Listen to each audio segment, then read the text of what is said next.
आता डोळ्यांच्या सर्व आजारांवर अत्याधुनिक उपचार कणकवलीत, तेही अगदी माफक दरात. नॅप आय हॉस्पिटल मिरज संचलित विवेकानंद नेत्रालय आणि रेटिना सेंटर मध्ये आजपर्यंत 15,000च्या वर डोळ्यांची ऑपरेशन्स, विना टाका विना इंजेक्शन मोतीबिंदू शस्त्रक्रिया, डोळे तपासणी, चष्मा, तिरळेपणा आणि डोळ्यांच्या सर्व आजारांवर उपचार, डायबेटिक आणि उच्च रक्तदाब असलेल्या रुग्णांवरही डोळ्यांचे उपचार. आजच संपर्क करा विवेकानंद नेत्रालय आणि रेटिना सेंटर, प्रहार कार्यालयाच्या शेजारी, सनराइज टॉवर, श्रीधर नाईक चौक, मुंबई गोवा हायवेवर, कणकवली. दोडामार्ग ग्रामीण रुग्णालयात अपुरा डॉक्टर वर्ग व औषधांचा तुटवडा या गोष्टीवरून सत्ताधारी व विरोधक यांच्यात जोरदार कलगीतुरा रंगलाय. यातच शनिवारी दोडामार्ग दौऱ्यावरती आलेले जिल्ह्याचे निवासी वैद्यकीय अधिकारी डॉक्टर सुभाष शिंगळे यांनी दोडामार्ग ग्रामीण रुग्णालयाला आवश्यक औषध साठा पुरवला असल्याची माहिती दिली आहे. तर येत्या आठवड्यात रुग्णवाहिकेवरील चालक व आठवड्यात किमान एक दिवस स्त्रीरोग व बालरोग तज्ज्ञ नियुक्त करण्यात येईल अशी माहिती दिली आहे. सध्या 102च्या संदर्भात बोलायचं झालं तर 102ची जी ॲम्ब्युलन्स आहे त्या ॲम्ब्युलन्सवर जे वाहक आहेत तर ते रेग्युलर वाहक आपल्याकडं नाहीत. त्याच्यामुळे आपण जे डेली वेजेसवर कॉन्ट्रॅक्ट बेसिसवर आपण एक वाहन चालकांना आपल्या येथील परिवहन यांच्या इथे तपासणी करून त्यांना दिलेले, तर त्यांना मान्य जिल्हा शल्य चिकित्सक यांचे पत्राचा संदर्भ देऊन त्यांना आपण आदेशित करतो आहोत. तर ते आज किंवा उद्या आपल्या सेवेमध्ये जॉईन होतील. औषधाच्या संदर्भामध्ये जे ग्रामीण रुग्णालयाला उपलब्ध असलेले औषध आहेत, आवश्यक असलेले ते सर्व औषधी साठा आपल्या इथं मुबलक प्रमाणामध्ये उपलब्ध आहे. ग्रामीण रुग्णालय असल्यामुळे इथे 3 वैद्यकीय अधिकाऱ्यांची पदं आहेत आणि 1 वैद्यकीय अधीक्षकचं पद आहे.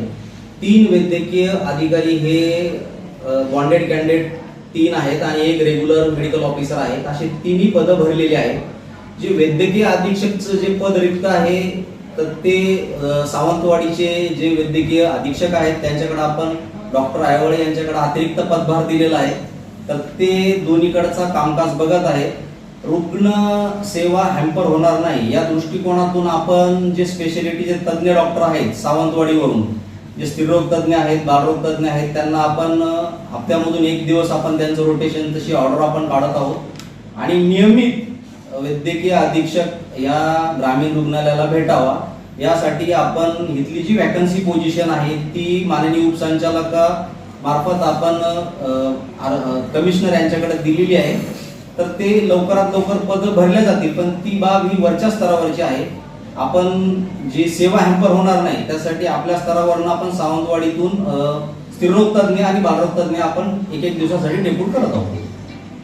तर विरोधक बाबूराव धुरी यांनी यासाठी प्रशासनाला फक्त 10 दिवसांचा अल्टिमेटम देत कारभार सुधारा अन्यथा जन आक्रोश आंदोलनाला सामोरं जायचा इशारा दिला आहे. दोडामार्ग तालुक्यातील ग्रामीण रुग्णालय हे अत्यंत आज निर्दिष्टावस्थेमध्ये असून त्या ठिकाणी गेले 6 महिने स्त्रीरोग तज्ज्ञ नाही, बालरोग तज्ज्ञ नाही. त्यामुळे 35 ते 40 महिला प्रसूतीसाठी गोवा राज्यामध्ये पाठवण्यात आले.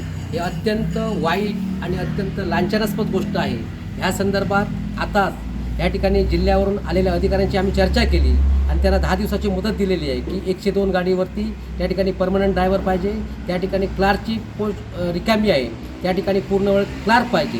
त्याचबरोबर स्त्रीरोग तज्ज्ञ आणि बालरोग तज्ज्ञ त्या ठिकाणी 24 तास उपलब्ध पाहिजे. अशा प्रकारची जी मागणी होती ग्रामस्थांची ती त्यांच्यासमोर आम्ही मांडलेली आहे. मात्र येत्या 8 ते 10 दिवसामध्ये जर ह्या ठिकाणी आमची मागणी मान्य झाली नाही तर आता सर्व पदाधिकाऱ्यांची ह्या ठिकाणी बैठक झाली. त्या ठिकाणी आदरणीय संपर्कप्रमुख संदीपजी धरणेसुद्धा उपस्थित होते आणि ह्या ठिकाणी असं ठरलं गेलं की फार मोठ्या प्रमाणामध्ये जन आक्रोश आंदोलन ह्या हॉस्पिटलसमोर आम्ही उभं करणार आहोत. आमचे दिवसभरातले सर्व अपडेट्स, ताज्या घडामोडी आणि थेट लाईव्ह पाहण्यासाठी सबस्क्राईब करा, लाईक करा कोकणचं नंबर 1 महा चॅनल कोकण 7 लाईव्हचं YouTube चॅनल.